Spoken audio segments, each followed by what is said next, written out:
Hey everyone, bro got reincarnated as a cat, picked the weakest race, and somehow got the worst magic too. But instead of giving up, he decides to become the strongest adventurer alive. So with that said, let's begin the story. It's a beautiful, sunny day outside.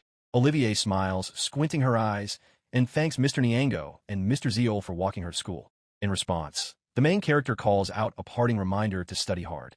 Zeol turns to the main character and says it's time for them to go. Nyango agrees. Zeol walks leisurely down the street, with Nyango walking beside him, stepping onto the platforms of compressed air that appear as they go. The area is full of joyful beast people. Here comes a happy family consisting of a dog person, a goat person, and their hybrid child. Further on, a procession of hunters carries the slain monster in plain sight, proudly raising the weapons with which the beast was killed. The travelers enter the orders building. Their workers are already examining the dead creature, which turns out to be an orc.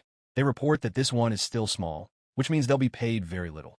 Nyango asks Mr. Zeol about the relationship between an orc's size and the payment for it. He learns that the larger the monster, the more they pay for it, but frail old ones are no longer of any use. They head to headquarters, where everyone is busy with something. Nyango is overwhelmed by memories. In his past life, he was a Japanese high school student, and now he has been reborn, retaining all his memories. One day, his classmates saw him with a light novel that had a slightly risque cover, after which they branded him a despicable otaku and made him the target of their ridicule.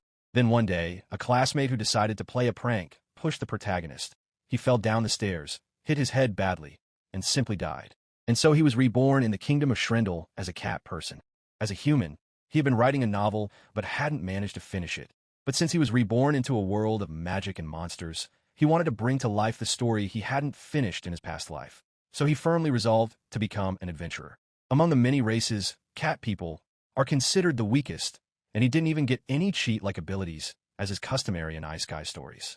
The other children mocked him for being a cat person with weak magical power and the emptiness attribute. They called him a loser and made fun of him. But Nyango discovered that even if it was a void attribute that seemed to have no practical use, when combined with the knowledge from his past life, its possibilities were endless. To achieve his goal, Nyango trained very hard with his teacher, Mr. Zeol.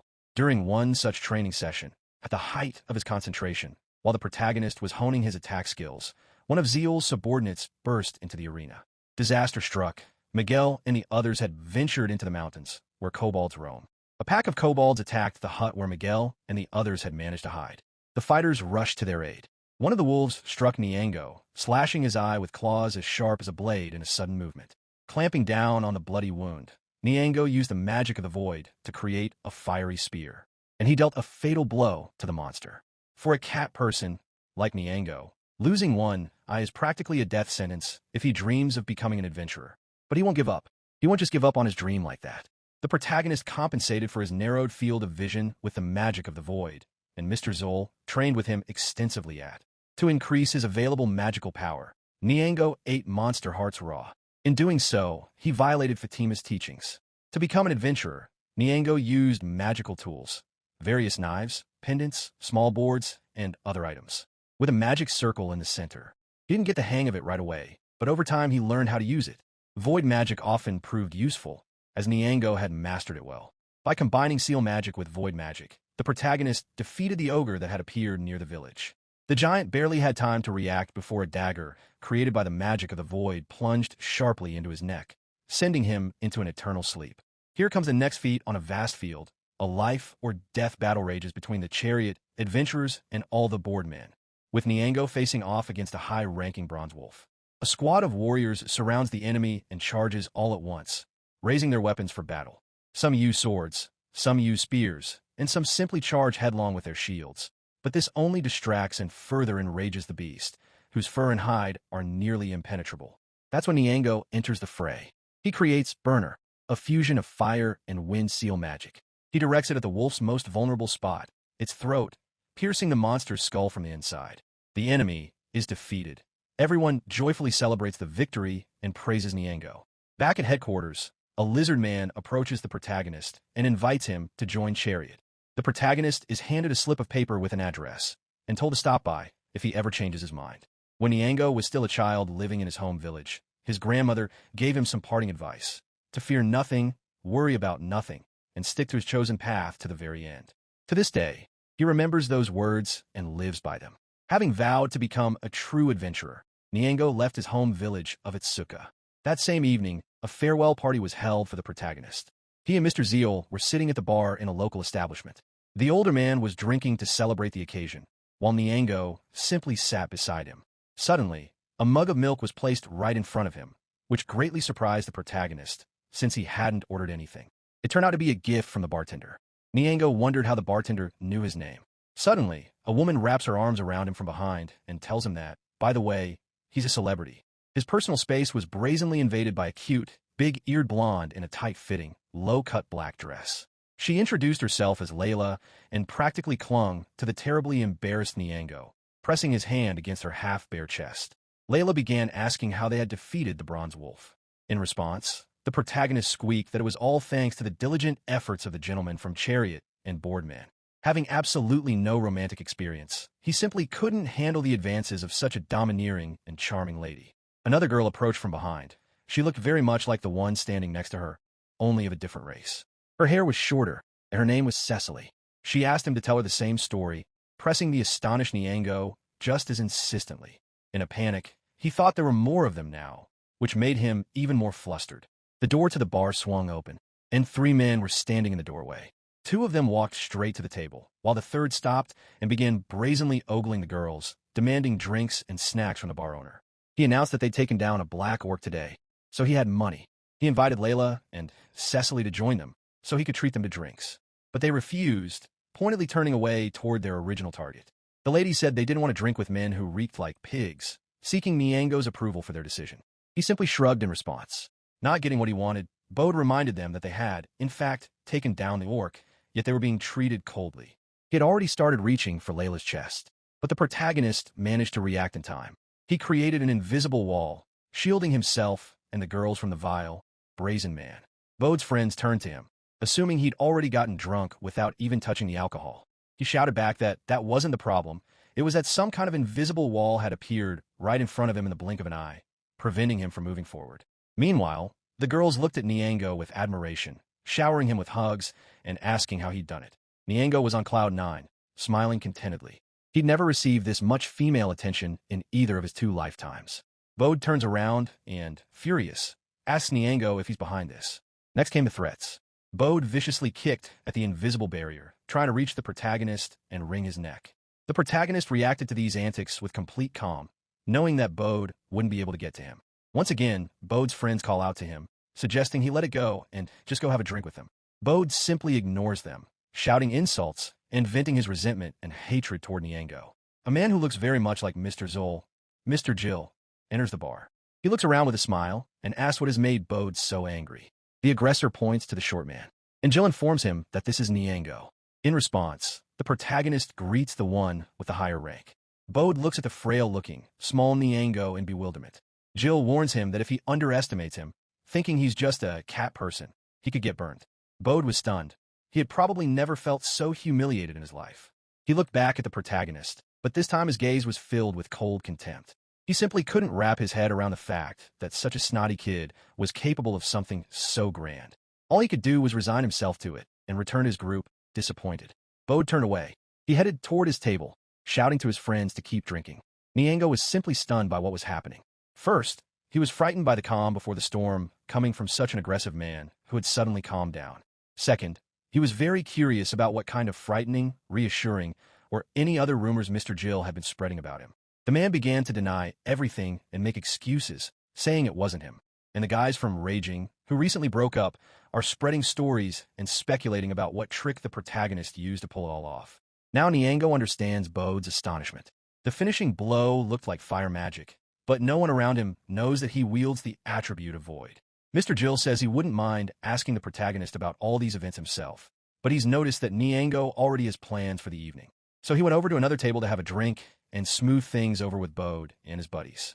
After some thought, Nyango came to the conclusion that he couldn't count on that. Since he was going to act as an independent adventurer, he would have to solve the problems that were piling up on him on his own.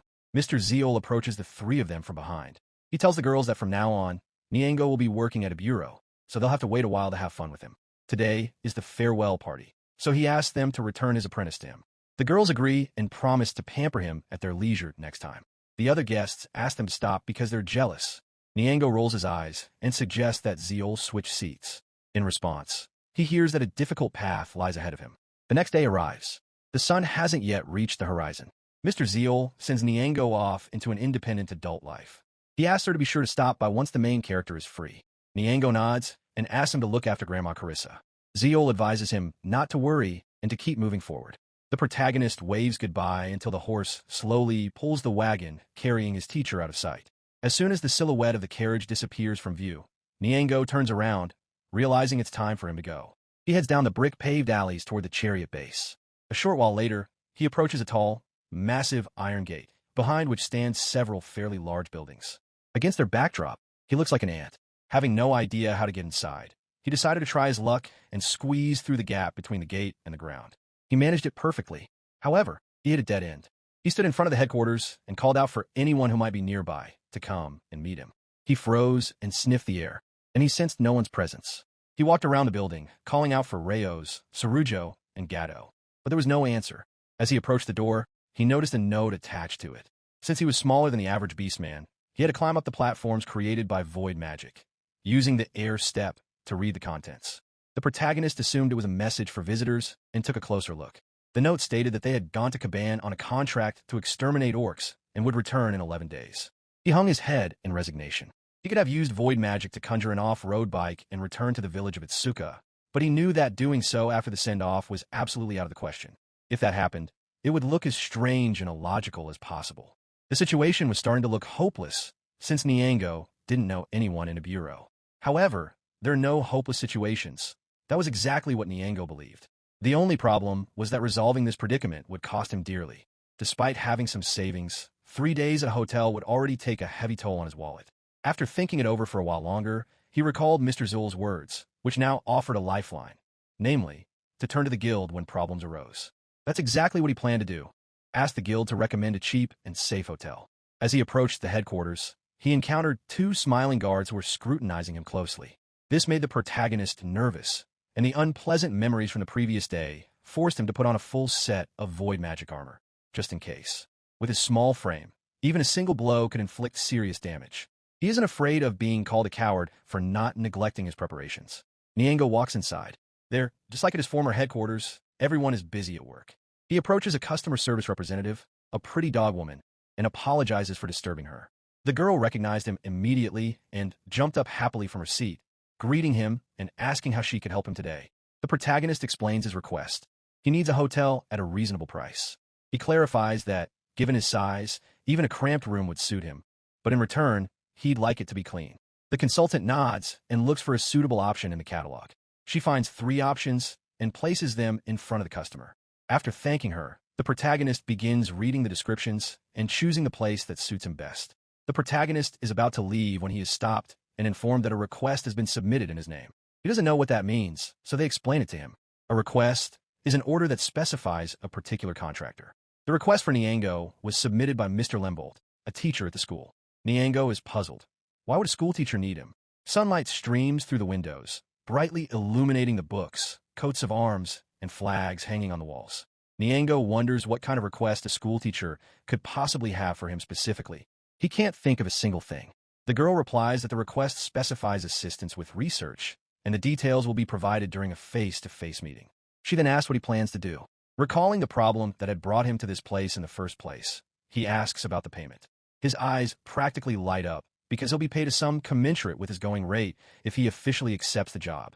But first, he'll need to meet with the client and find out all the details. But the protagonist's joy quickly gave way to doubt. It's unclear why a schoolteacher, whom he doesn't even know, singled him out. The only assumption is that the investigation is connected to the murder of the Bronze Wolf. After pondering it for a while longer, he decided to go and listen to what the client had to say.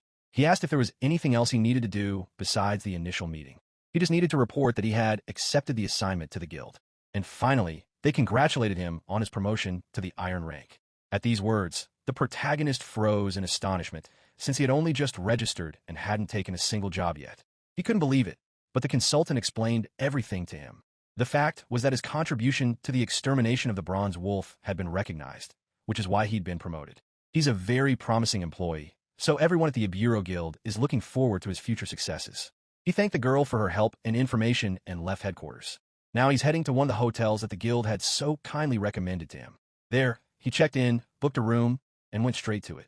In the room, he sat down on the bed, exhausted, and he began to think about this mysterious teacher, Limble, and started to come up with theories. Classes hadn't started yet, so it's safe to assume that the teacher wants to hear stories about monsters during the break. Iburo School was founded by the Viscount's House of Lagardo, and the teachers here are respected throughout society. This is quite nerve-wracking, since there's a good chance Nyango will be looked down upon here. However, why not take a chance? After all, the danger there is unlikely, and this venture is still interesting and profitable. The protagonist decided to take the risk and headed to Iburo School. This school is essentially a huge, impregnable fortress, like a mini-town within a larger settlement. It functions perfectly even now, during the holidays. Carriages come and go, guards patrol the grounds, and students live there. In short, life is in full swing. Nyango enters the school grounds through the main gate and immediately thinks of Olivier and Miguel. Right now, the students who spent their break with their parents are returning. He approaches and greets the guard. The guard was quite rude, but the protagonist immediately explained the purpose of his visit. The guard carefully checks the documents presented to him. He advises him to go to the reception desk to schedule an appointment and points out where to go. The protagonist used the air step and approached the indicated window. There stood an employee who looked at the visitor with displeasure and didn't even deign to say hello. He asked right off the bat why the cat person had come here. Nyango replied that he would like to meet with Teacher Lembold. The old man gave him another disapproving look. Then he began searching for the aforementioned application. After checking the documents, he confirmed the name. Upon receiving an affirmative answer, his expression immediately softened, and he greeted the guest with a smile. Then a guide approached the protagonist and introduced himself as Mateo. He was more polite and pleasant to talk to. As they strolled leisurely through the school hallways, Mateo asked, could this frail little cat person really have become an adventurer? He saw Nyango as a harmless child. The protagonist answered in the affirmative. This was very surprising, since an adventurous cat person is an extremely rare occurrence. The guide took a liking to the protagonist, so he advised him, as if he were his own child, not to act recklessly, even though he had noticed early on that the protagonist wasn't acting rashly. The protagonist had already learned firsthand how important it is to think before doing or saying anything. They were walking through a paved tunnel. As they drew closer, the protagonist heard the clang of metal and smelled medicinal herbs. And, at that moment, they came to a 3-story brick building. Compared to the other structures, it was not very tall, but it was quite long. They went inside and walked along a long corridor. In one room was a forge where steel was heated and smelted into some kind of masterpiece or weapon. In another, chemical experiments were being conducted. Serious work was in full swing all around. And how could it be otherwise, since this was, after all, a research building for faculty members? And the office of Teacher Lembold, which they needed, was on the 2nd floor of this building. After wandering around a bit more, they arrived at their destination. Mateo knocked on the right door and called out to the teacher, and he announced the visitor. It turned out that Lembold's teacher was a sheep man dressed in classic pants, a sweater, and a weathered raincoat, and wearing large round glasses that took up a good half of his face. At first glance, he seemed very emotional and positive. He nearly kicked the door in and began looking around for his long-awaited guest. And as soon as he spotted him, he began to examine him with delight from head to toe, just to make sure that the newcomer was indeed Nyango. The protagonist was terribly embarrassed by everything that was happening, so he simply agreed to everything. As for the teacher, he could hardly believe that he was meeting that legendary hero in person. Nyango downplayed his own achievements and pointed out that he hadn't been the only one who fought in that battle, but otherwise just nodded. After listening to the expressions of gratitude, Mateo left. Lembold then invited the protagonist into his office. Despite such a warm welcome, Nyango remained modest and extremely polite. Once inside, he was greatly surprised, and that's putting it mildly. The room was a complete mess. The entire floor was littered with various sheets of paper, documents, bundles, books, and God knows what else. Having been taught to keep things orderly since childhood, this really bothered him. It was obvious that Lembold was deeply absorbed in something, since activities such as grooming himself, and certainly cleaning up his workspace, had been completely crossed off his daily routine. The teacher immediately set out to make the guest some tea, but the guest simply declined, wanting to find out the purpose of his visit as quickly as possible and not keep the office's owner waiting. Because of the mess, Nyango used the air step, which greatly pleased Lembold. The elder's delight knew no bounds. The protagonist explained that this was an attribute of the void, a magic that allows one to compress air, and that he was now creating platforms for his feet so as not to step on the objects. The keeper of this chaos immediately began to analyze the situation. He realized that the effect of levitation occurs because the condensed air is invisible. The protagonist confirmed his words, and he asked why he had been summoned here. The answer was shocking. Master Limbold had somehow learned that, with the help of the void magic attribute, Nyango could cast seal magic. Teacher Limbold had heard it all from a notorious adventurer named Jill. To get the information, the Ram Man had treated him to a drink, flattered him a bit, and obtained all the necessary details. Nyango, of course, didn't like this one bit, but he kept quiet. Still, the elder decided to verify the accuracy of the information directly from the source. In this world, magic is generally divided into 3 types. The first is attribute magic, which is inherent to humans. Each person can use only one attribute. The second is body enhancement magic, which boosts physical abilities by intentionally channeling magical power through the body. The third is seal magic, which uses magic circles. There are many types of magic circles, and these are used in magical tools. With the help of the magic of the void attribute, it is possible to condense the magical particles contained in the air into the shape of a magic circle and cast seal magic. By changing the type of magic circle, one can, of course, cast seal magic with different effects. For Nyango, the fact that his teacher possesses this information is deeply unsettling. After all, from the outside, it might even look as if he's using magic from other attributes. As an adventurer, he doesn't want to reveal his hand, but his senior immediately reassures him, saying that no one has any intention of using him as a test subject. He is engaged in research on seal magic. Right now, he's just a teacher in a bureau, but someday he'll achieve results in his research and get his own laboratory at the Capital Academy. His eyes burned with fire. He would reach his goal no matter what, and nothing could stop him. A provincial lab and the Capital Academy are simply 2 incomparable things, both in terms of resources and budget. It's like night and day. And just as he's on the verge of drifting off into the astral plane with his grandiose dreams, he remembers where he is and what's going on around him. He apologizes and returns to the topic at hand. Jill told him that Nyango had used seal magic as a weapon to attack. Nyango began explaining things that were elementary to him. For example, that air condensed by the magic of the void attribute is quite durable but too light. Come to think of it, he himself is quite light, which is why it's hard for him to put power into a physical attack. Limbold listens intently, drawing conclusions about why the protagonist used fire seal magic. He continues to reflect and explains why seal magic is almost always used in everyday life. Because only a limited amount of magical power can be channeled into a magical instrument. So to increase its power, the instrument itself must be enlarged. He then explains how the protagonist can help him. Research into seal magic and its applications has reached a dead end because everyone is simply using existing magic circles in the same old way. Even improvements are limited to reducing size and finding more effective materials. Magical tools are becoming increasingly common, but this is merely a proliferation, not a true advancement. After listening to the monologue, the protagonist lowered his gaze gloomily, and doubts crept into his mind.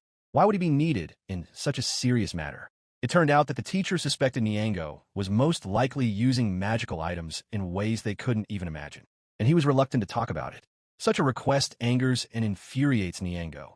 He doesn't want to reveal his hand. In response, he is promised that the information will remain anonymous. The other adventurers won't be told anything, and even if the research is published, his name will be withheld. He finally gives in. Limbold decides to ask about the reward. First, he asks how many and what kinds of magic Nyango is currently capable of using. He knows and uses 5 types of magic: fire, wind, water, light, and cold. He has learned only these since he had access only to those magic circles. Upon receiving this information, the elder smiled broadly.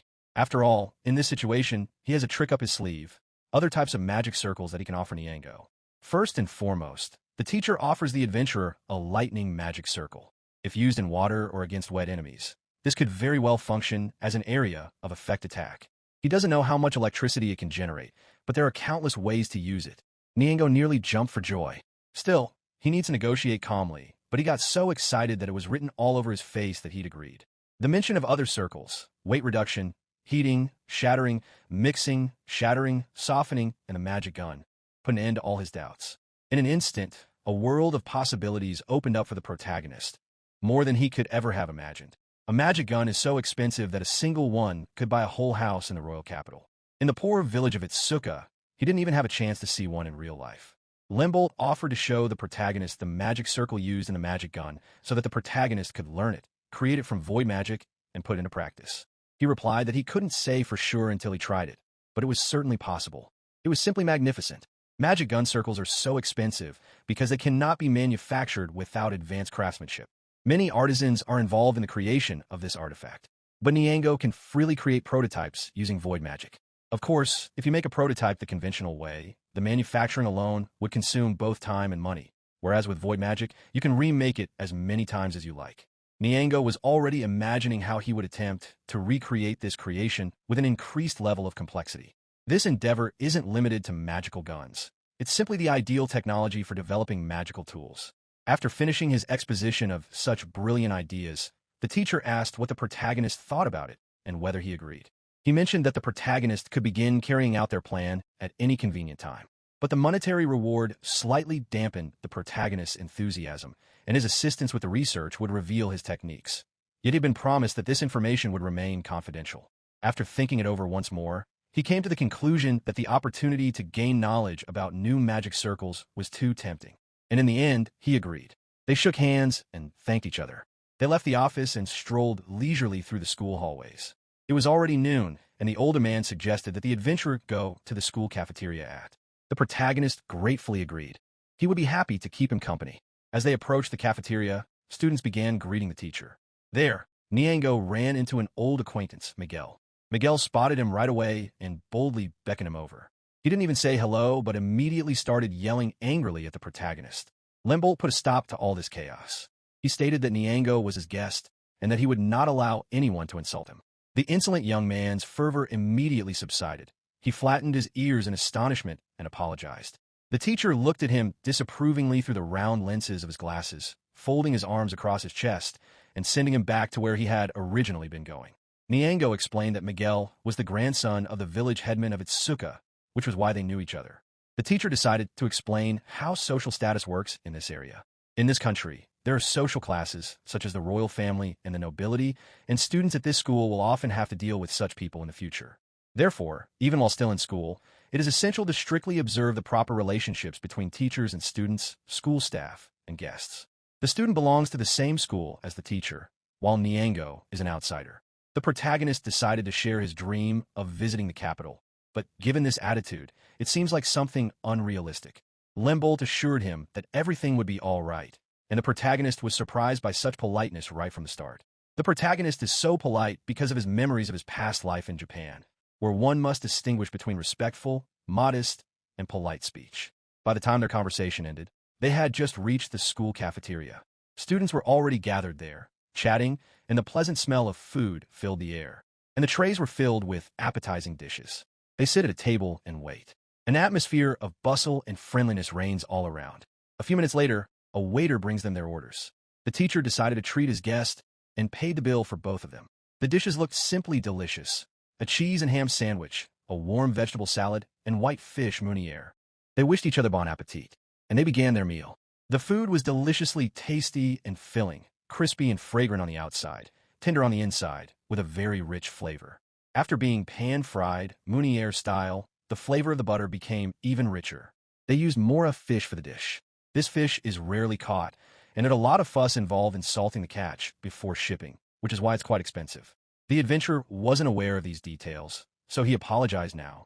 But it was completely unnecessary, since he could give Limbolt far more than the cost of their entire order. During the meal, Limbolt kept a watchful eye on Nyango. From all the time he'd spent with him, he'd come to the conclusion that the magic of the void was a very convenient and practical thing. After all, it had now been used to create a height-adjustable cushion. Nyango wholeheartedly agrees with this view and honestly doesn't understand why this kind of magic is called void. One might assume that the reason why the magic of the void attribute is called the void attribute is likely due to a lack of strength. In his case, drawing on knowledge from his past life, he visualizes a hydraulic press and compresses the air. If, however, he were to simply solidify the air, its strength would be on par with that of styrofoam. With such strength, its range of applications would be limited. This is likely why it came to be called that.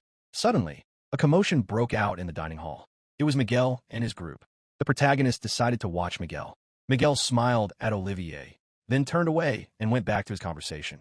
This surprised the protagonist, because if the young man wanted to talk to her, he could have simply walked over and started a conversation. Though come to think of it, Nyango himself had been a lonely otaku in his past life and had behaved much the same way. However, Miguel's expression was far too smug. The protagonist decided to eavesdrop on the group's conversation for a bit. It turned out that they, too, were searching for the bronze wolf. And then Miguel began to spin his sweet, well-crafted lie. He said that at first, they'd used him as bait. Then the adventurers decided to call off the search, no matter how much he tried to persuade them. He also didn't forget to mention that he was the village headman's grandson. And from then on, he took all the credit, including the finishing blow, for himself. His listeners admired him and practically idolized him, while the little liar simply basked in the praise, sitting there with a smug look on his face. And since students aren't allowed to leave the school grounds without an escort, his lie will most likely never be exposed. Limbol had also finished eating and decided to return to the conversation. He asked what kind of magic Nyango had used to finish off the bronze wolf. The adventurer replied that it was fire and wind. He stacked 3 layers of fire and wind magic tools, then compressed the bursting flames with a nozzle, creating a fiery spear. Whoopa! New information for research. It turns out that magical tools can be layered on top of one another. Nyango continued to explain. Ordinary magical instruments are plates. Ground-up material is poured into grooves carved in the shape of a magic circle. Therefore, even if you try to stack them to increase the output power, the base plates will get in the way. However, the magical instruments he creates using void magic are hollow everywhere except for the magic circle. For this reason, they can be stacked on top of one another, which also increases their power. The teacher's delight was beyond words. This was exactly what he wanted to hear. It was the new idea he'd been searching for. Overcome with emotion, he jumped to his feet, practically beaming with joy. The other students began to turn around at the commotion. Limbol clasped his hands in a pleading gesture, bowed, and began urging Nyango to show him the magic he'd used to defeat the bronze wolf. The adventurer sank back into his chair, waving his arms frantically. Everyone in the dining hall turned to look at them. Olivier finally spotted an old acquaintance. Miguel's group began to suspect him of lying. The protagonist agreed to demonstrate the technique, but said it was dangerous to do so indoors, so it would be better to find a spacious spot, such as the courtyard. But then they were interrupted by one of the students, a polite and well-mannered leopard man. He asked if it were true that this gentleman, the guest, had defeated the monster. He received an affirmative answer. This information had been verified even before the request was submitted to the guild. He asked for permission to take a look. The teacher said that the adventurer had no objection, and he asked them to follow his instructions. They went out into the schoolyard. The sun was shining brightly outside, and all around were trees with dense green canopies. Autumn hadn't yet touched this place. On the ground, Nyango drew a line and asked them not to cross it, as this exercise was quite dangerous. Once his instructions had been followed, he began. Nyango concentrated as he created large magical circles out of thin air, carefully tracing every character and every flourish from memory. He creates magical instruments of fire and wind, increasing their compression and amplifying their power. Then he stacks them in 3 layers. He narrowed the bursting flame into a thin stream and released a fiery spear. It all looked simply mesmerizing. The onlookers stood with their mouths agape in amazement, not daring to look away. 3 enormous magical circles overlapped, creating an intricate and beautiful pattern. And then, straight from the center, a furious stream of flame burst forth, surrounded by wind. It was simply enormous and terrified everyone to the core. Only the student who had asked for permission to watch wasn't impressed. He stood with his arms crossed over his chest, looking as if this were something ordinary that he saw every day, time and time again.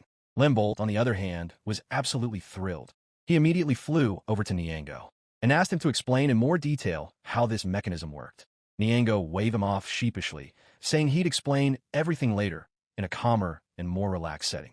Limbolt agreed, and, remembering the reward they hadn't specified, he invited the protagonist into his office. But then they were stopped by that same leopard man. This made the protagonist uneasy. After all, this man had been trying too hard to strike up a conversation with him from the very beginning, and he was looking at him in a way that was far too haughty. The young man had a request. He wanted to test his strength against the adventurer. He was completely confident in his abilities. He stood there relaxed, his gaze radiating arrogance and audacity. This surprised the teacher, and he asked what the young man meant by a test of strength and what exactly he intended to do. The young man explained his request. According to his logic, since Nyango was strong enough to defeat the bronze wolf, the leopard man wanted to fight him on the training grounds. The catch was how the adventurer participated in combat. After all, he used magic and operated from the mid or back lines. For the brazen student, this wasn't an argument. Since he'd managed to defeat the bronze wolf, there shouldn't be any problems here either. After all, such strength would allow the protagonist to take down a first year in a regular armed duel. First, Let's explain what a duel on the training ground entails. It's a duel using wooden weapons, such as swords and spears, along with protective gear. In a designated area, two fighters don the aforementioned gear and, upon the referee's command, begin the fight. After giving some thought to the safety of both fighters and roughly assessing the fighter's strength, Nyango agreed. In fact, one of the reasons he agreed was that this presented the students with a rare opportunity to venture outside the school grounds, and he was confident that he wouldn't injure the young man, unlike some other reckless individuals. Now all that remained was to ask the senior teacher for permission. The young man thanked him and went to ask Teacher Mendez if he could arrange it. Olivier approached the protagonist. He asked her what was going on.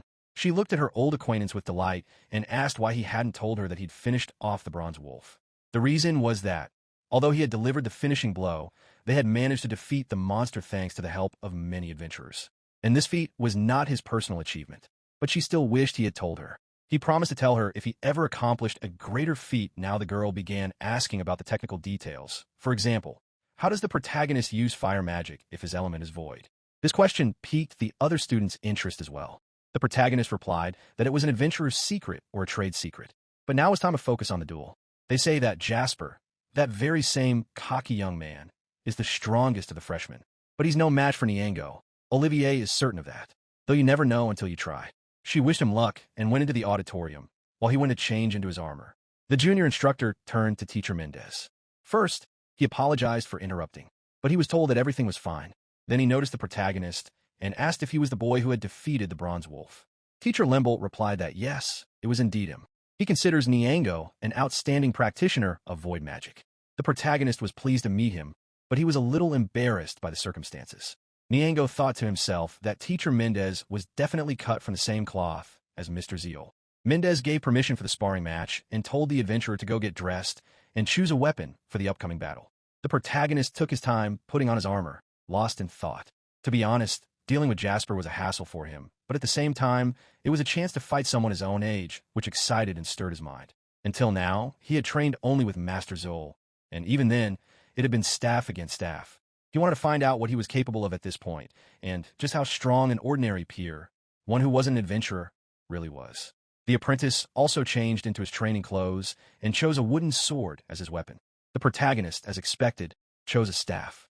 They stepped onto a special arena and faced each other. They were surrounded by students and teachers who served as spectators. Mr. Mendez served as the referee. He explained the rules. Strikes to the face were strictly prohibited. Whenever possible, they should aim for areas covered by protection, and if an attack was deemed valid, it would count as 1 point. Then he instructed the participants to take their positions and bow to each other as a sign of respect. Then he shouted the command to begin and stepped back a little from the fighters. Jasper instantly lunged forward, raising his sword, and he tried to launch an attack while jumping. But Nyango was faster and managed to dodge to the side, causing his opponent's weapon to strike the stone slabs on the ground. Enraged, the young man abruptly changed direction and tried to strike his opponent again, this time from the side. The protagonist dodged again, and then again and again. Blows rained down on him, but he was agile and quick enough that they couldn't even touch him. This infuriated the apprentice, and he shouted in a commanding tone for the protagonist to stop running away. Well, the protagonist didn't mind. When Jasper's sword struck the stone surface yet again, he pressed the weapon to the floor with his staff. Then, with a sharp movement, he knocked it out of his hands. The blade slipped from its owner's grasp and shot through the air, spinning for momentum before landing somewhere in the distance. All the while, the young man watched in horror. Nyango took advantage of the situation and struck his opponent with his staff right in the center of the chest. The opponent staggered and fell. At that moment, Master Mendez stopped the fight and declared Nyango the winner. Mendez asked both of them to return to their original positions. The adventurer obeyed, but the instigator remained where he was. He was deeply dejected and upset. He was asked once more to return to the starting line. It hurt him to the point of tears to lose to some cat person. Jasper couldn't take it anymore. He spun around abruptly, intending to attack from behind. But Nyango managed to react in time. With a sharp swing of his staff, he knocked the student off his feet, and he pointed his weapon at the student's neck. The referee stepped in to stop them once again. He apologized for his student and asked him to back off. The protagonist realized that if he continued, he wouldn't be treated kindly, so he obediently put away his staff. As a warning, he threatened the young man, saying he wouldn't stand on ceremony next time. He had already started to take off his helmet, thinking that would be the end of it, but he was interrupted. Master Mendez considered his apology insufficient, so he challenged the protagonist to a sparring match. Limble tensed up, and so did Nyango. The adventurer thought that perhaps this was revenge for beating up his student. Then he thought it over some more and came to the conclusion that, since he was a schoolteacher, he was unlikely to seriously maim child. Still, it would be excellent experience for the protagonist, who had no experience fighting serious opponents other than Mr. Zeal. This fact delighted him. He practically beamed with happiness and gladly agreed. The teacher liked his look and attitude. They stood facing each other and prepared for the match. They began. This time, Nyango decided to strike first. He lunged forward and aimed his staff at his opponent's heart. His strike was parried with a light flick of the wrist, and Mendez began to attack in return. This no longer resembled child's play. He quickly landed several blows in a row, which the protagonist dodged with great effort. The teacher commented on this with enthusiasm. Nyango, at such a young age, and being a cat person to boot, had honed his movements to such a degree. He had exceeded all his expectations. Nyango began to tense up.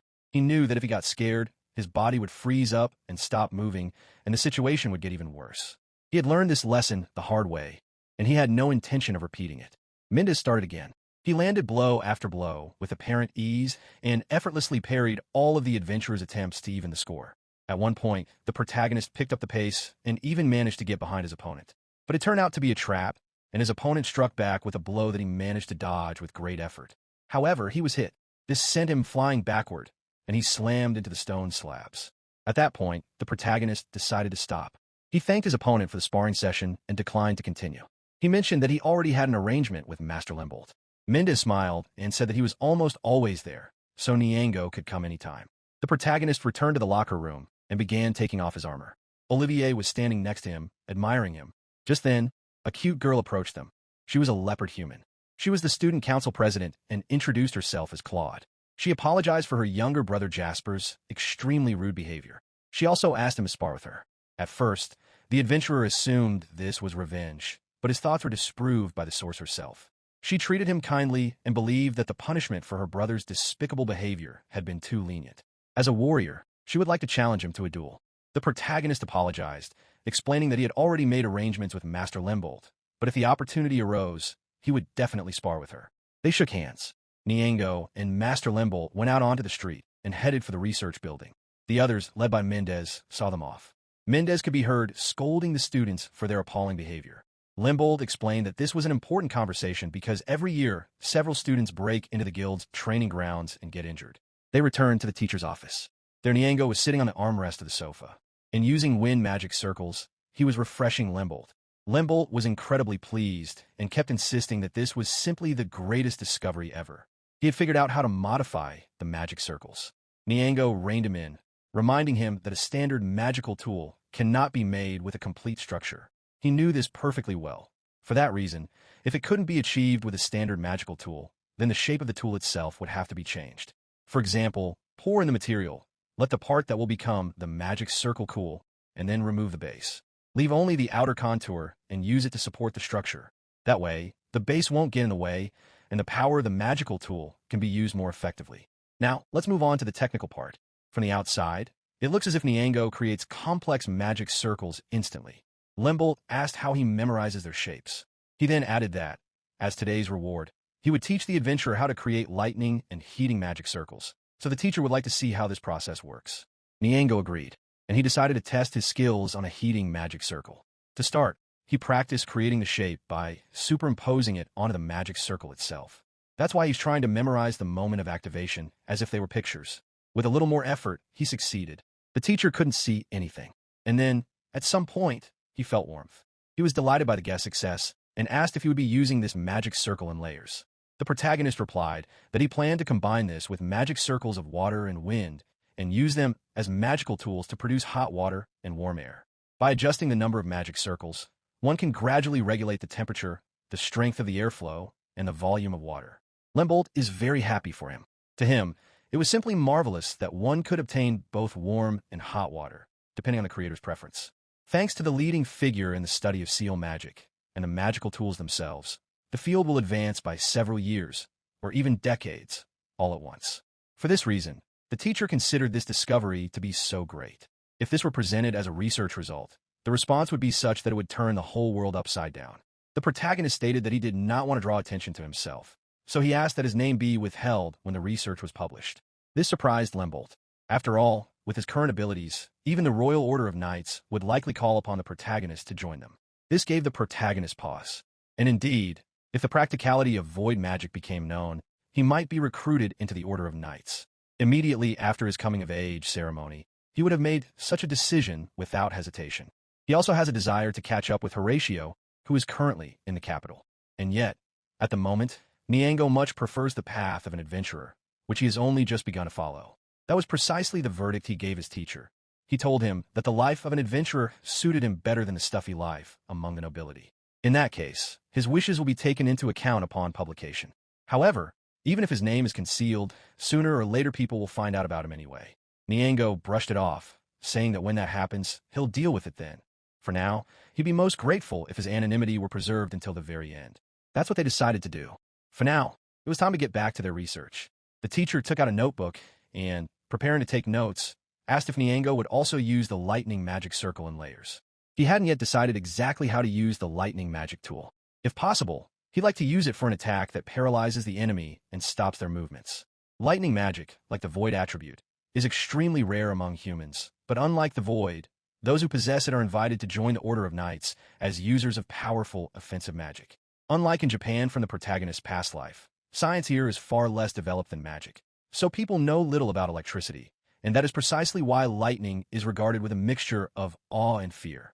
Limbold immediately wanted to see the magical instrument of lightning and asked his guest to try to recreate it right then and there. Touching lightning is dangerous, so the protagonist will make it weaker and fulfill the request. He sits there, diligently trying to recreate what is needed. Strangely, no matter how hard he tries, nothing happens. The teacher decided to check for himself, asking where the object was. He touched the indicated spot. An electric shock ran through his hand. He jerked his arm back sharply, squinting in pain. Unlike the magical heating tool, the magic circle didn't light up. One can assume that the magical lightning tool won't be visible either until there's enough power for a discharge in the air. Right now, it was roughly like a winter static spark. Limbold asked him to try again, but this time with more power, though not too much, or it would become dangerous. The adventurer created a new lightning magic tool. Only this time the charge was slightly higher. Limbold touched the artifact with satisfaction, and was once again jolted by an electric shock. It hurt, but he liked it, since it was all in the name of science. What followed was nothing short of madness. He asked for it to get stronger and stronger. His hair had already started standing on end. Sparks flew in all directions. The experiment had clearly become life-threatening. At one point, the teacher was unable to stand due to the voltage. He begged the guest to do it one last time, but a notch stronger. If this would put an end to all the torment, the protagonist agreed.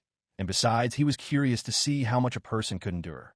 Of course, he wasn't going to test it, but he would set a tolerable limit. And so they continued. And they continued. It seemed as though everything was under control. However, at one point, Limbold began convulsing and fell to the floor. Like a drug addict, he begged for more, without a thought for the consequences. To prevent his death, Nyango quickly left, saying that they would continue tomorrow, and that enough was enough for today. Nyango returned to the Hawk's Eye Tavern. He was spotted at the bar. As he made his way to his room, he caught a pleasant whiff of food. A maid passing by advised him to hurry and eat before the food got cold, and to send his clothes to the laundry right away. The adventurer nodded and headed to his room first. While Nyango was at school, he had placed a shield over the dresser where he kept his belongings. He didn't notice anything out of the ordinary now, which meant everything was in place, and no one had touched his storage space. And since his teacher had taught him how to make a magical heating device, he could soak in a warm bath after dinner. To do this, he'll combine this circle with a magical water tool and, using the same void magic, create a bath of a size that's comfortable for him. Just then, another guest at the inn walked past his door. She was a very beautiful girl, a black leopard human. She had cute cat ears. Her outfit was quite revealing, and she had a graceful figure. The protagonist stared at her, but she simply walked past him. He wanted to speak to her, but she ignored him. He also noticed that, despite her heavy boots, her footsteps were completely silent. A short blade also hung at her waist, indicating that she was most likely an adventurer as well, and a high-level one at that. The protagonist followed her, and, so as not to be outdone, used the air step. He went downstairs and sat down at the counter, where the girl was already enjoying her meal. Nyango ordered some food and milk, and he waited for it to be prepared. After a while, a whole tray of dishes was set before him. Steamed rice, stewed offal in tomato sauce, and black bread. He happily dug into his dinner and didn't skimp on compliments for the cook. The lady sitting next to him, on the other hand, ate slowly and in silence. At first, she seemed quite aloof to Nyango, but her sharp tongue shattered that entire image in his eyes. He quickly finished eating, thanked them for the meal, and headed to his room. A disgruntled, rivalrous glance was cast in his wake. After such a hearty meal, all he wanted to do was lie down and do nothing, but he had more important things to attend to. Nyango hadn't taken a bath yet. He went to a spot he'd chosen earlier, located on the street. It was a wooden structure with a roof that didn't fully cover it. It was exactly what he needed, a perfectly suitable spot where he set up a bath for himself. Then he combined the magical heating tool with a magical water tool, and he obtained a magical hot water tool, which he used to fill the basin. Nyango undressed and doused himself with hot water first, and he lay down in the prepared basin filled with pleasantly warm water. Now he was able to relax and simply unwind from everything that had built up over the day. Fall is already in full swing, and it's noticeably getting colder in the mornings and evenings. It's probably even cold to just pour well water over yourself right now. But the main character can enjoy a warm bath. After all, the magic of the void is simply too wonderful. After finishing his bath, he stepped out of the tub, combined the heating and wind seals, and produced a hairdryer. When he used only the wind magic tool, it took time, and his body would have time to cool off. But now he wouldn't have to freeze anymore. He got dressed, and he listened. The protagonist noticed a change in the sound of the water behind the wall. Before, the splashing had been louder. He didn't hear the sounds of clothes or a towel. It turned out that the adventurous girl herself was bathing there. The leopard girl asked Nyango if he could control the wind, and in response to his lie, she pointed out that he was somehow dry. Nyango warned the brunette that if she didn't dry her hair thoroughly, she could get sick since it was cold outside. She agreed with him. Just as he was about to leave, he felt someone grab him from behind and lift him up. The girl lifted him up to her eye level and began to examine him. She noticed that even his tail was fluffy and demanded an explanation of how that had happened. Nyango got nervous and explained that it was all thanks to the magic of warm air. The leopard girl didn't stand on ceremony and simply dragged Nyango along with her. He had already begun to suspect that they'd taken him along because the assertive tigress had decided to drag the guy back to her place. The protagonist smiles contentedly as he's carried in her arms, light as a feather. The girl practically bursts into her room. There, she sits Nyango down on the nightstand. Then she turns away and asks him to dry her off. Nyango had expected this to happen, but he readily agreed anyway. She asked him to do it in the room because it was cold outside. Come to think of it, she most likely knows how to use wind magic. But drying off with ordinary wind is cold, takes a long time, and is probably incredibly tedious.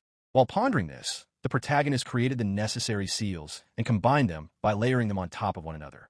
When he was done, he began drying her. The girl was genuinely surprised. With a hint of indignation, she demanded an explanation.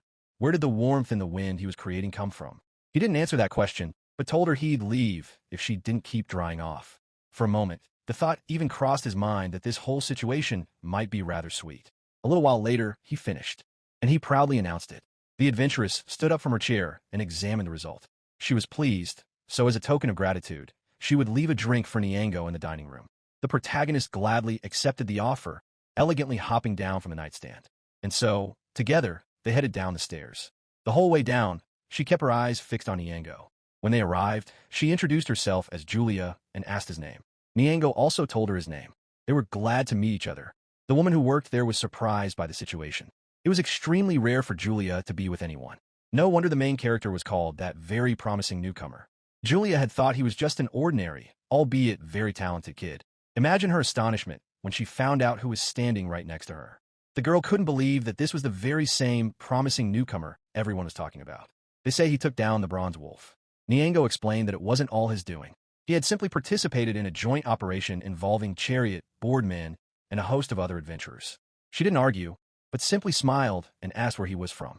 The adventurer replied that he was from the village of Itsuka and asked her the same question. Julia, as it turned out, was from the Escalante estates, which lie along the road from Iburo to the capital. More specifically, the Marquis's house. The Escalantes are a warrior family whose heads, generation after generation, have served as commanders of the Order of Knights. That's why, they say, martial arts are particularly well developed on their estates. And then Julia said something quite unexpected. She said that Nyango was useful, but didn't look like an adventurer. He tried to defend himself, saying that adventurers don't do their jobs based on their appearance. His words were easily refuted, since that's not entirely true. In a job like security guard, for example, an imposing appearance is sometimes important. For a cat person, that's impossible. In fact, it's actually more convenient for him to look in a way that makes people underestimate him.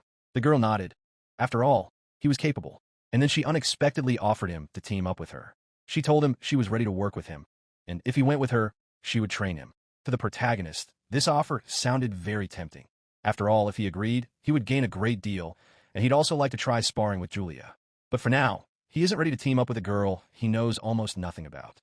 He's also unsettled by the fact that she gives off the same dangerous aura as Mr. Zoll and Teacher Mendez. The protagonist apologized, but since he had a prior commitment, he couldn't meet her expectations. The adventuress sighed sadly. She had thought that if Nyango were by her side, things would be easier after her bath. And so, once again, a situation unfolds before Nyango's eyes. Some drunk guy is making a pass at a young woman. Only this time, the lady isn't defenseless. They offer to take her out for a drink with them, instead of some dude. In response, she instantly draws her blade and points it at the man's face. She shoots him a deadly glare and doesn't ask. She orders him to get lost. The drunk ran off as fast as his legs would carry him. Nyango only had time to blink.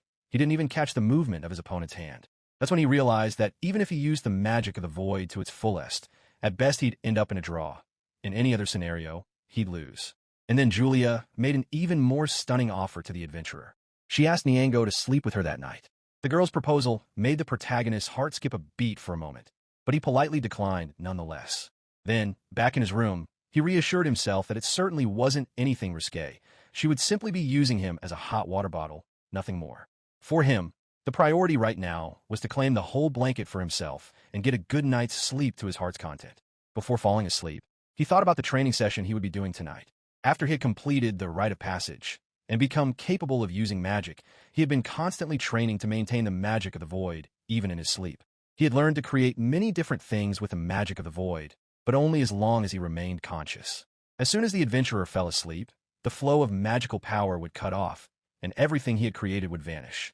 Thus, he decided that if he could sustain it even after falling asleep, his possibilities would expand even further. For this reason, he slept on a pillow created with the magic of the void. If the pillow disappeared in his sleep, and he woke up, Nyango would recreate it. At first, nothing worked, but over time, the pillow began to vanish only after he had slept for a short while, and he would wake up from the impact of the fall. Nyango learned to maintain the magic of emptiness even after falling asleep. But the problem was how long he could maintain it.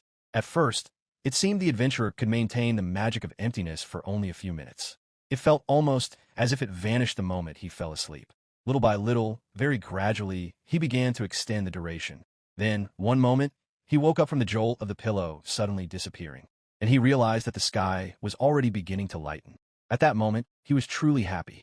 To be honest, because of constantly waking up in the middle of the night, the protagonist wasn't getting enough sleep, and the days were tough. Compared to the human body from his past life, cat people need more sleep, so the constant lack of sleep was almost torture. For him, there was only one solution: to doze off whenever he had a free moment. Thanks to such grueling training, the protagonist can now maintain the magic of the void, even in his sleep. But that doesn't mean all his problems are solved. He's concerned about durability. Soft objects like pillows require little magical power to both create and maintain. But sturdy structures like a shield consume far more. Since the heart of the ogre, Nyango's magical power has increased, so as long as he's awake, creating such things isn't a problem. But he doesn't know if the durability will remain after he falls asleep. If something touches the shield while he's asleep, the sensations are linked to the protagonist, so he'll probably wake up. Before going to sleep, he thought about Julia once more. He decided to practice this after waking up and fell asleep. He woke up with the first rays of sunlight shining directly on him through the window. He got out of bed immediately, intending to put the idea that had come to him the night before into practice right away. He also noticed that his new acquaintance, who was staying at the same hotel, had made almost no sound at all. A cat person has absolutely excellent hearing, but he still couldn't hear practically anything. Nyango watched her because he didn't hear any footsteps on the stairs, and it didn't seem like she was trying to move silently on purpose. Rather, it seemed as though such movements had simply become second nature to her. In the most typical adventurer's task, slaying monsters, it's best to approach without the enemy noticing an attack before it has time to react. That's exactly why the ability to conceal one's presence as much as possible is a very useful skill. Right now, Nyango is getting dressed, and afterward he's pleased that he managed to get ready without making sound. In the same vein, he plans to make his way to the dining hall. But disaster struck where no one expected it. So, an adventurer really does need to carry door lubricating oil with him. Julia wished her friend a good morning as she walked by, and he yelped, turning around. He was scared half to death, You really shouldn't sneak up on people like that. She simply remarked that a young lady was speaking to him, and yet he was screaming. He asked that, if she really felt that way, she shouldn't sneak up on him silently, and finally mumbled a greeting in response. Julia apologized, but pointed out that the protagonist himself, when awake, hardly made a sound, though he had been muttering something in his sleep. A wave of shame washed over the protagonist. He looked imploringly into the girl's eyes, trying to figure out if she was joking. It turned out she wasn't. She had a keen sense of hearing. Then he remembered a dream. It seemed he dreamed of Munier made from more fish last night. Just then his stomach growled. Nyango shyly lowered his gaze. Julia saw nothing shameful in his growing body's natural need to eat. He told her he wouldn't mutter about last night's dream anymore. She asked sincerely why he'd made that decision. She thought it was sweet. Nyango explained that he was going to become a cool guy. They went to the cafeteria. Nyango ordered toast and scrambled eggs and began to eat with relish, closing his eyes contentedly. The adventuress watched him and thought he was very cute. He praised the meal, saying it was delicious, but then changed his mind and revised his opinion to a more reserved one, saying the meal was actually pretty good. The girl teased him by repeating his line that a cool guy eats in silence. The guy decided to keep that in mind, asking if simply staying silent was really enough. And he resolved to remain silent during meals. Then he began to reflect. Outwardly, Julia was undoubtedly older, but if he factored in his memories of his past life, he should be the older one. And yet she had him wrapped around her finger so easily. He was actually ashamed of himself. The cook interrupted his thoughts, asking what he planned to do today. He told her he was going to visit some acquaintances at their base, and if they hadn't returned yet, he was thinking of looking for work at the guild. Then she asked if he would stay the night if his friends hadn't returned. He would stay, but he wasn't sure if he should make a reservation. His doubts were immediately dispelled, because there would definitely be a room available. He promised to come back if necessary. He returned the key, and he left the establishment. Outside, he ran into Julia. She was also on her way to work. They said goodbye. Julia promised they'd see each other again. She gently ran her hand over his neck and chin and walked away. Nyango watched her walk away and thought she was a strange woman, but there was no doubting her skill. If he continued to live the life of an adventurer in a bureau, they were sure to cross paths again. Well, it was time for him to go too. He used the air step and headed toward headquarters. He walked through the air and across the rooftops. I wonder if the guys from Chariot are back? Nyango was walking briskly toward the Chariot headquarters. There were a lot of people down there. The place was bustling with activity. He'd always wanted to try getting around like that, leaping over alleys and racing across rooftops through the entire city. Even in his past life, he used to get lost watching those kinds of chase scenes in anime. Besides, a bureau is packed with people in the morning, and a cat person like him could easily get kicked. And now he'd already reached his destination. The note was still in the same spot, which meant that 3 members of Chariot hadn't returned yet. The protagonist crossed his arms over his chest in frustration. The note said they'd be back in 3 days, so maybe he'd be able to meet up with them today. But with adventurers, you never know what might happen. In that case, he'll stick to his original plan. Go to the guild today and look for a job. The protagonist enters the guild building, where a heated discussion is already underway. He has absolutely no idea what's going on. The hunters are debating some route, arguing, and trying to figure out the best course of action. This chaotic crowd is gathered in front of the bulletin board. There's no way Nyango can squeeze through such a large crowd. So, using void magic, he climbs onto a wooden crossbeam near the ceiling and waits for the meeting to end. And yet, with so many adventurers around, the short-statured races are barely visible. Cats people, rabbits people, and their kind reach a height of only about 1 meter even as adults, and their physical strength is, of course, weak. They say that in the old capital, where there's a dungeon, some of them are actively working as spies.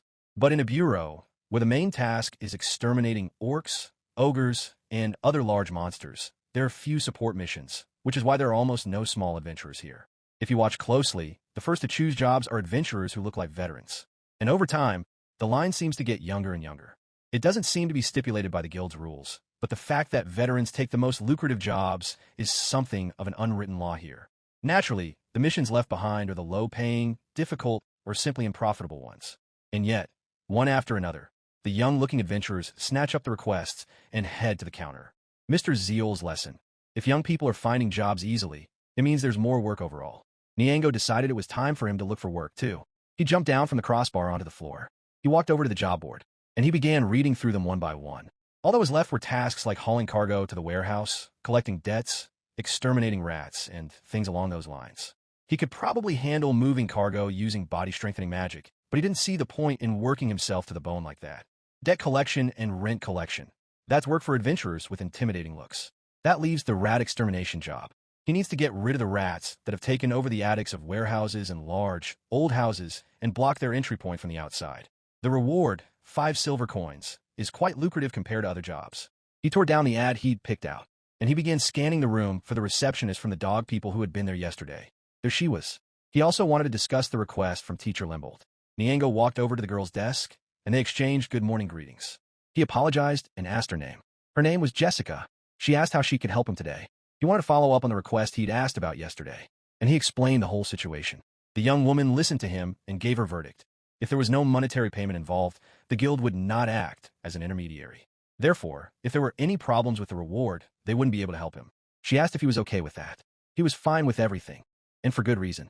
Teacher Limbold seems to be a researcher through, and Nyango is the perfect research subject for him, so there probably won't be any problems with the reward. In that case, the order placed through the guild will be cancelled. Now the protagonist asked to be told about the second order, which he chose on his own. The girl explained that it was a job to exterminate rats in a fairly large warehouse. She asked if he had any more questions. He clarified whether he had understood the task correctly, to exterminate the rats and find their entry points. He had understood everything correctly. Furthermore, since it's a warehouse, even if they find the entry points, it's often not possible to immediately carry out the work to seal them off, so this job only requires identifying them. Next came a question about a penalty if he failed to complete the task. There is no penalty because it's almost impossible to deal with rats in a single day. If the client decides the work was performed in good faith, the reward will be paid. Additionally, if an entry point is found, a separate success bonus will be paid for this job. Come to think of it, exterminating rats in a large warehouse is no way a one-day job. Since a person is hired for a full day, they can't be left without pay, so these measures were put in place. He then agreed to take the job. He was accepted, and they asked for his guild card. The registration process begins. Jessica marks the warehouse where the work needs to be done. The person in charge is a man named Amru. Nyango needs to go there and say he's there on a guild assignment. He was warned that many people take on this job, but solving the problem is very difficult, so he shouldn't worry too much and should just do his best. The adventurer thanked her and left headquarters. Nyango heads toward the warehouse, thinking along the way about possible ways to solve the problem. He's already approaching the building, where work is in full swing. The adventurer greeted them, explained that he had come to carry out the rat extermination job, and asked if Mr. Amru was there. This man turned out to be an elderly gentleman with a kind appearance. He saw that the cat person had arrived and hoped for a positive outcome. The entire warehouse needs to be treated, and the building is quite large. Right now, because of loading and unloading, many people are coming and going. The rats are hiding and staying out of sight, but at night these come out and gnaw on the grain stored in the warehouse. Nyango clarified the scope of the job, just in case, and received an affirmative answer. The old man asked if the newcomer would be able to handle the task. The protagonist replied that he was from the village of Itsuka, where he had caught forest rats almost every day, but that a field and a warehouse were completely different environments, so they shouldn't expect too much from him. As long as he didn't damage the cargo, the method was up to him. Objective: catch as many rats as possible and protect the cargo. They agreed on that and shook hands. The protagonist got right to work. Just as Mr. Amru had said, there were no rats to be seen where people were carrying cargo. That's exactly why he headed for the empty areas, circling the warehouse from the outside. He climbed up to a fairly high spot, and he used a detection spell.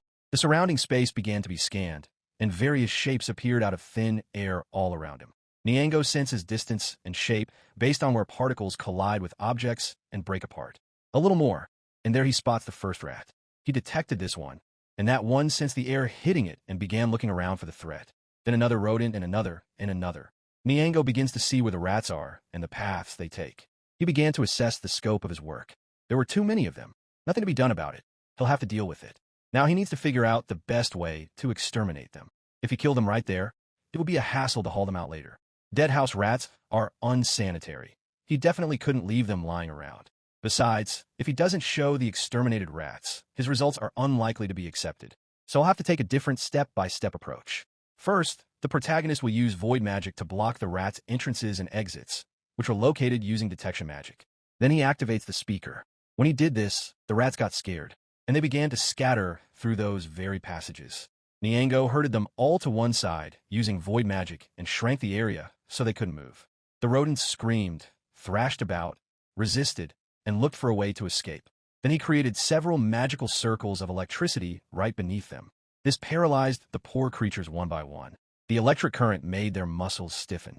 If they came to their senses later and escaped, it would be quite a hassle. Nyango decided he absolutely had to finish them off for good, so he drowned them. Afterward, he gathered all the rat carcasses and took them to the client. Nyango turned to Mr. Amru and showed him his catch. The man was truly amazed. After all, the adventure had only just started out. But then he took it in stride. After all, it was just a job, and how it was done didn't really matter. There turned out to be quite a few rodents, 14 of them, to be exact. The old man asked that the captured animals be placed in a cage and told the protagonist to get back to work. He didn't forget to add that at the end, he would count the catch and pay the reward based on the number of pests caught. In the end, Nyango caught a total of 73 rats that day and discovered 3 entry points. Mr. Amru gasped in surprise and significantly increased the reward. If the 3 from Chariot return and the adventurer joins them on their expedition, he might not be in a bureau. But the reward is quite tempting, so if it works out, he plans to take on this job again at the guild. Well, today Nyango will be staying at the Hawk's Eye. To be continued. Thanks for watching. Write your feedback in the comments. If you like the story, please like and subscribe. See you soon.